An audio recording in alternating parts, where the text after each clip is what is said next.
श्री भगवान बोले, हे परंतप अर्जुन, मेरे और तेरे बहुत से जन्म हो चुके हैं। उन सबको तू नहीं जानता, किंतु मैं जानता हूँ। मैं अजन्मा और अविनाशी स्वरूप होते हुए भी तथा समस्त प्राणियों का ईश्वर होते हुए भी अपनी प्रकृति को अधीन करके अपनी योगमाया से प्रकट होता हूँ। हे भारत, जब जब धर्म की हानि और अधर्म की वृद्धि होती है, तब तब ही मैं अपने रूप को रचता हूँ, अर्थात साकार रूप से लोगों के सम्मुख प्रकट होता हूँ। साधु पुरुषों का उद्धार करने के लिए, पाप कर्म करने वालों का विनाश करने के लिए और धर्म की अच्छी तरह से स्थापना करने के लिए मैं युग युग में प्रकट हुआ करता हूँ।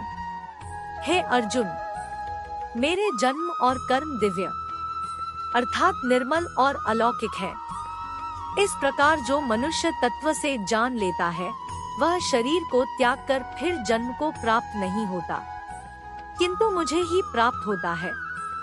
पहले भी जिनके राग, भय और क्रोध सर्वथा नष्ट हो गए थे और जो मुझ में अनन्य प्रेम पूर्वक स्थित रहते थे, ऐसे मेरे आश्रित रहने वाले बहुत से भक्त उपर्युक्त ज्ञान रूप तप से पवित्र होकर मेरे स्वरूप को प्राप्त हो चुके हैं।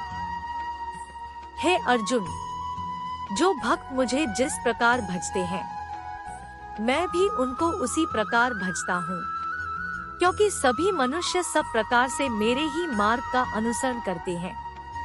इस मनुष्य लोक में कर्मों के फल को चाहने वाले लोग देवताओं का पूजन किया करते हैं, क्योंकि उनको कर्मों से उत्पन्न होने वाली सिद्धि शीघ्र मिल जाती है।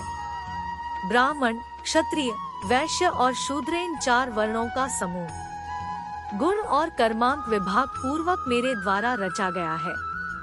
इस प्रकार उस सृष्टि रचनादि कर्म का कर्ता होने पर भी मुझ अविनाशी परमेश्वर को तू वास्तव में अकर्ता ही जान। कर्मों के फल में मेरी स्पृहा नहीं है, इसलिए मुझे कर्म लिप्त नहीं करते। इस प्रकार जो मुझे तत्व से जान लेता है, वह भी कर्मों से नहीं बंधता। पूर्व काल में मुमुक्षुओं ने भी इस प्रकार जानकर ही कर्म किए हैं, इसलिए तू भी पूर्वजों द्वारा सदा से किए जाने वाले कर्मों को ही कर। कर्म क्या है और अकर्म क्या है, इस प्रकार इसका निर्णय करने में बुद्धिमान पुरुष भी मोहित हो जाते हैं। इसलिए वह कर्म तत्व मैं तुझे भली भांति समझाकर कहूँगा, जिसे जानकर तू अशुभ से अर्थात कर्म बंधन से मुक्त हो जाएगा।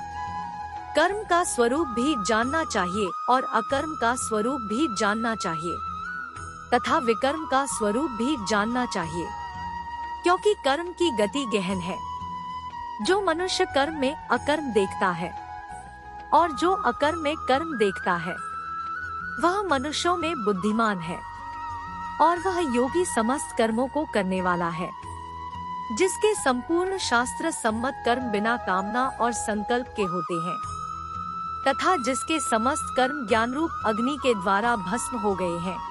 उस महापुरुष को ज्ञानी जन भी पंडित कहते हैं। जो पुरुष समस्त कर्मों में और उनके फल में आसक्ति का सर्वथा त्याग करके संसार के आश्रय से रहित हो गया है और परमात्मा में नित्य तृप्त है, वह कर्मों में भली भांति बरतता हुआ भी वास्तव में कुछ भी नहीं करता।